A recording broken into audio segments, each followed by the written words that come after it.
A meaningful deal, a positive deal, but ultimately not the landmark deal the world was waiting for. That was the bottom line after 12 days of negotiations in Copenhagen over how to halt global warming and its devastating effects on the planet. The leaders of 24 countries finally made a commitment to keeping global warming under 2 degrees Celsius, but neither committed themselves to any binding agreement nor opened their emissions counts up to outside scrutiny.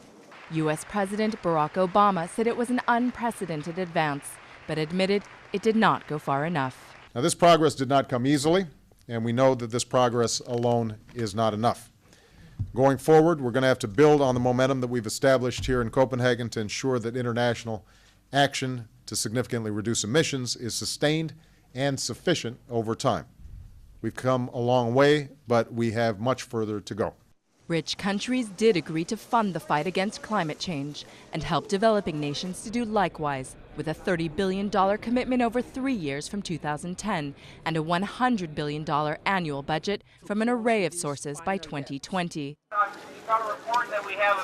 But the big numbers failed to add up for both developing nations and climate campaigners. A Sudanese representative called it the worst deal in history, while environmentalists lambasted leaders for failing to make the hard choices.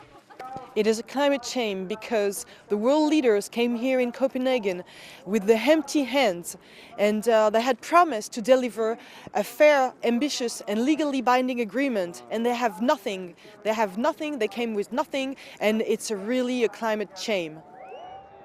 In the end, Western powers and developing giants, including China, India and Brazil, did sign together onto the deal. But their commitment is not enough. Any agreement, binding or not, will still have to get the approval of the 193 UN member states, a hurdle that many leaving the summit will not want to face just yet.